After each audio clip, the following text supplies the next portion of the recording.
Olá, meus amigos, muito bom dia a todos vocês. Sejam todos muito bem-vindos a essa meditação. Hoje, nesta segunda-feira de Páscoa, dia 21 de abril, dia também em que o nosso Papa Francisco, também faz a sua Páscoa definitiva.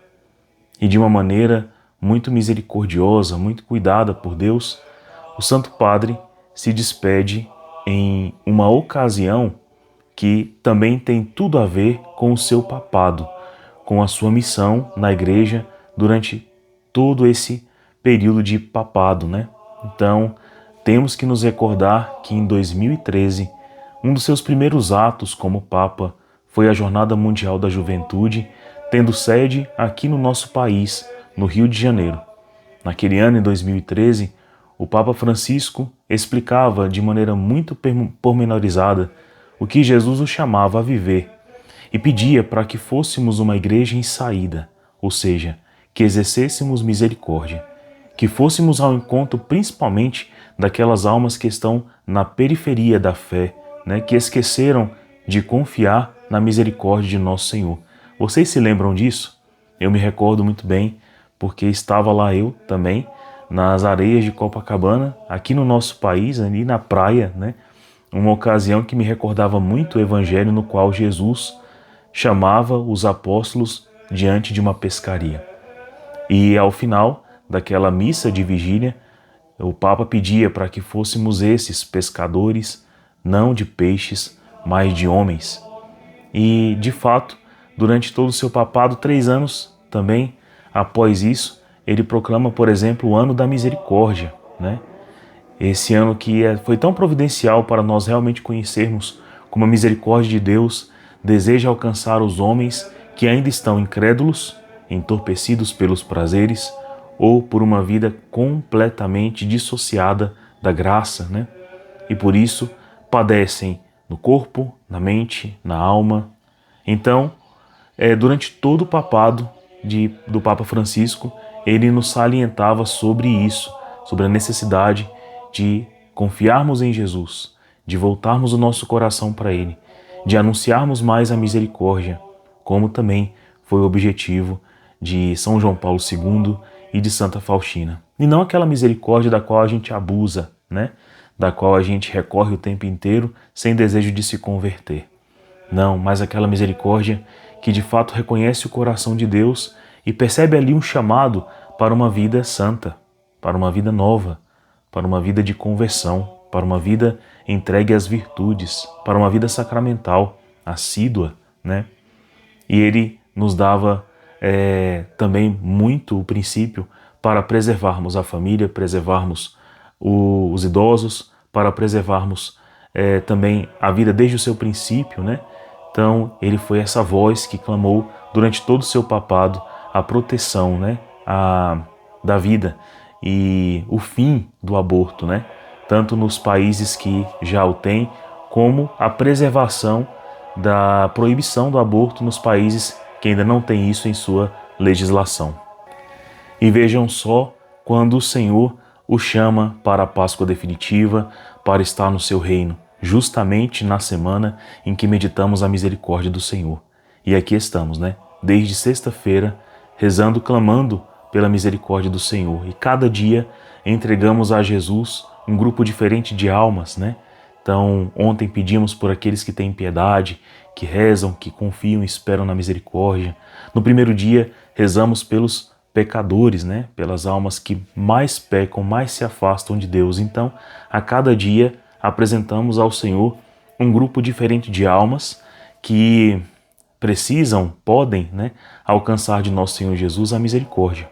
Então, hoje também rezaremos o 4º dia da novena da misericórdia e apresentaremos quem? Apresentaremos o coração do Santo Padre, do Papa Francisco, que o Senhor possa consolar seu coração, dar a ele a plena alegria e o gozo eterno, fazer cessar todas as suas dores, sofrimentos e angústias, E reúna a igreja para rezarmos por ele, para rezarmos pela condução do seu povo, da sua igreja, dos fiéis, das suas ovelhas, Então, é um dia extremamente especial. E sabe que dia que vai ser a missa de sétimo dia do Papa Francisco? Por providência divina, vai ser no dia da festa da misericórdia, no qual o próprio Senhor prometeu indulgência, plenária àqueles que rezam devotamente esta novena e celebram a festa da misericórdia, confiando na misericórdia do Senhor. Então essas promessas estão no Diário de Santa Faustina, que explica pormenorizadamente todas as promessas feitas pelo próprio Cristo a esta santa do século XX. Então, meu Deus, como é que a gente pode perceber a misericórdia do Senhor, que preservou a vida do Papa Francisco naquele momento ali, nos meses atrás, em que ele estava gravemente doente, que seu prognóstico não era bom, era muito reservado. A igreja rezou incessantemente pela sua saúde e Deus o preservou, mostrou de fato esse milagre praticamente da sua recuperação. Mas agora, na Páscoa e na Semana da Misericórdia, no primeiro dia ali, na segunda-feira, após a última Páscoa celebrada pelo Papa Francisco, ele é chamado para estar no reino dos céus, E a igreja inteira, então, pede por sua alma, por seu coração, pelo consolo espiritual eterno para o Papa Francisco, mas agradece e louva a Deus pelo dom de sua vida e por tudo aquilo que aprendemos e pela graça que Deus colocou no coração dele durante todo esse papado. Graça essa que nos ajudou, que nos encaminhou, que abriu os nossos olhos e nos fez perceber, com certeza, a nossa vocação para a santidade.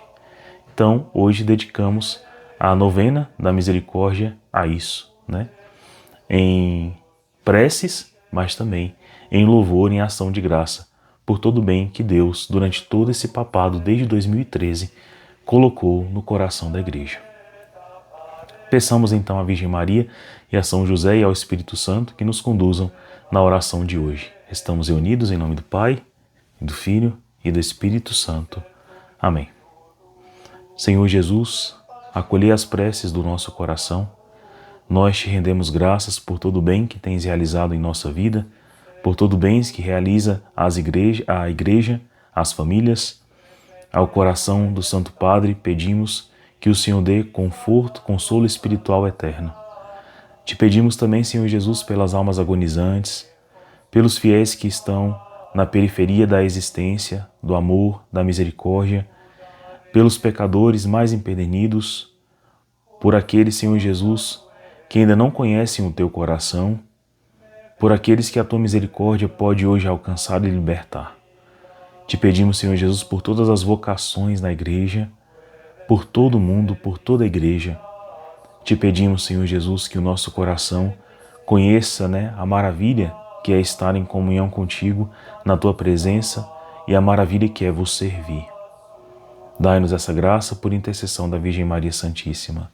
Ave Maria, cheia de graça, o Senhor é convosco. Bendita sois vós entre as mulheres.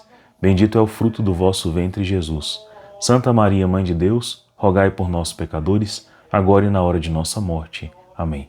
Ao glorioso São José, rogai por nós.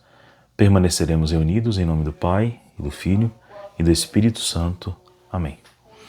Hoje, o Evangelho, mais uma vez, mostra a aparição do nosso Senhor em sua ressurreição, aqui às mulheres, pedindo para que elas anunciem à igreja nascente, aos apóstolos, que Cristo ressuscitou, e a razão, a motivo para toda a fé. Mas, ao mesmo tempo, a gente percebe nesse Evangelho, hoje narrado por Mateus, que os sumos sacerdotes produziram uma mentira, que se a verdade anunciada por Cristo edifica em nós e dá razão, substrato, para uma fé robusta que se mantém até hoje, vivida na Santa Igreja, testemunhada por seus santos, por seus doutores, por suas virgens, por seus leigos, testemunhada pelos santos papas. Então, existe essa verdade sustentada, que nunca se viu destruída, desmanchada. Também surgiu uma mentira que também permanece até hoje, afrontando os corações, a anunciar que o corpo de Jesus foi roubado, que ele não ressuscitou e que o testemunho apostólico é falso, né? Então, um edifica, dá a vida, cura, liberta, põe de pé, capacita, cura até hoje. É manifesto esse testemunho pela mesmo teor que era manifestado também o testemunho de Cristo, ou seja, traz a cura, ressuscita os mortos, dá nova esperança, né? Alimenta-nos com seu corpo, com sua alma, com seu sangue, com seu espírito, com sua palavra. Então, esse é o testemunho dado por Cristo na sua ressurreição. Como ele falou aqui para as mulheres, alegrai-vos, né? As mulheres se aproximaram e prostraram-se diante de Jesus, abraçando seus pés. Então Jesus disse a elas, não tenhais medo, ide anunciar aos meus irmãos que se dirijam para a Galileia, lá eles me verão, né? Agora, ao mesmo tempo, os sumos sacerdotes disseram, né, compraram de maneira mentirosa a mentira que se produziu contra esse testemunho. Então se diz também no versículo 12, os sumos sacerdotes reuniram os anciãos e deram uma grande soma de dinheiro aos soldados, dizendo-lhes, dizei que os discípulos dele foram durante a noite e roubaram o corpo, enquanto vós dormíeis. Se o governador ficar sabendo disso, nós o convenceremos, não vos preocupeis. Os soldados pegaram o dinheiro e agiram de acordo com as instruções recebidas, e assim o boato espalhou-se entre os judeus até o dia de hoje. Então, até o dia de hoje, esse boato, né, comprado, interesseiro, bem ardiloso, bem covarde, né, até para cumprir essa mentira, é necessário que os homens tivessem os olhos vendados por uma exata concupiscência, a do poder, a do dinheiro, a de ter ali, né? Então, é como arrancar os olhos, porque eles acabaram por testemunhar que de fato eles estavam de vigília, cumprindo o seu ofício, e Cristo foi ressurrecto. Que nenhum discípulo apóstolo foi lá roubar o corpo de Cristo, mas que eles viram de fato, testemunharam de fato, que o sepulcro ficou vazio, que a pedra não deteve, né? Então, é como uma amputação. A verdade chegou aos seus corações. Ela inegavelmente poderia gerar a vida, né, em suas almas, e eles cortaram essa verdade desde a sua raiz. E essa mentira espalha-se até hoje, e ela é perniciosa, e é onde ela gera, onde ela se assenta, onde ela está sobrevivendo por meio de muito dinheiro ou de investimento de doutrinas vãs e falsas que são ateístas, né? Que surgiram e explodiram a cada século, e desde o século XVI para cá tem derrubado muitos corações, retirando-lhes toda a esperança de sabedoria, de vida plena, de eternidade, de céu, de virtude ou de qualquer coisa que o valha. Só se gera morte. E aí estamos em uma sociedade que gera tanta morte que, além de produzir guerras, produz aborto, produz assassínios, produz mutilações, produz mais e mais amputações da verdade. Os homens não aceitam mais com alegria o que são, né, suas vocações, nem seus corpos, nem a vontade de Deus. Não aceitam a beleza do que Deus expõe para nós no dia a dia. Nada, né? A vida hoje é ultrajada, como é ultrajado o próprio Deus, né? E estamos diante disso. Ou diante de uma verdade que edificou todas as belezas, ou diante de uma mentira que sepulta e procura ainda crucificar todas elas.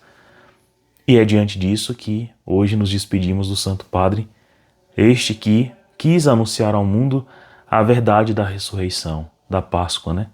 E agora faz por ele mesmo, ou seja, ele se despede deste mundo e anuncia a sua vida plena agora em Cristo, nosso Senhor. Esse é o anúncio verdadeiro, né? O anúncio de que nesta terra nós precisamos confiar na única coisa plena, né? Na única coisa fidedigna, na única coisa que gera a vida, que é a misericórdia de nosso Senhor. Nesse quarto dia, Jesus pede assim, hoje traze-me ao coração as almas dos pagãos e aqueles que ainda não me conhecem. Então vejam que zelo, né? O Papa Francisco se despede justamente quando na novena se pede para que rezemos pelas almas dos pagãos, daqueles que não conhecem a Deus, ou seja, daqueles que estavam exatamente naquela periferia que o Papa Francisco, lá no Rio de Janeiro, pedia para a gente visitar. Dos homens que não foram amados, das mulheres que não conheceram a verdade, das crianças que não recebem o amor de Deus desde o princípio, dos idosos que são desrespeitados, das vidas que não chegam a nascer. É diante dessa periferia que o nosso coração, a igreja em saída, deve anunciar a misericórdia, né? E veja quantas adversidades tivemos, né, nesses períodos para fazer isso, essa igreja em saída. Tivemos uma pandemia, né? Tivemos uma praga. E mesmo assim o Espírito Santo sempre se permaneceu livre nos corações para fazer isso aqui, por exemplo, né? Anunciar oportuna e inoportunamente a todos, a todo tempo, a cada instante, né? E hoje o nosso coração, tomado desse exemplo, pede então ao nosso Senhor Jesus pelas almas desses que precisam conhecer o amor que tanto gerou vida em nós. Então hoje devemos exercitar a virtude da generosidade, da magnanimidade, que nos leva a anunciar, a partilhar do bem que nos faz tão bem. Então rezemos. Misericordiosíssimo Jesus, que sois a luz de todo mundo, aceitai, na mansão do vosso compassivo coração, as almas dos pagãos que ainda não vos conheceram.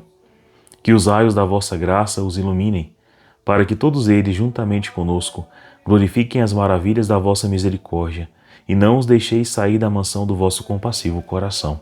Que a luz do vosso amor ilumine as trevas das almas. Fazei que as almas vos conheçam e glorifiquem a vossa misericórdia juntamente conosco. Eterno Pai, olhai com misericórdia para as almas dos pagãos e daqueles que ainda não vos conhecem e que estão encerrados no compassivo coração de Jesus. Atrai-as à luz do Evangelho. Essas almas não sabem que a grande felicidade é amar-vos. Fazei com que também elas glorifiquem as riquezas da vossa misericórdia por toda a eternidade. Amém. Amém, meus irmãos. Assim seja. Deus abençoe a cada um de vocês e a gente se encontra nos altares do Senhor. Até amanhã. Um grande abraço.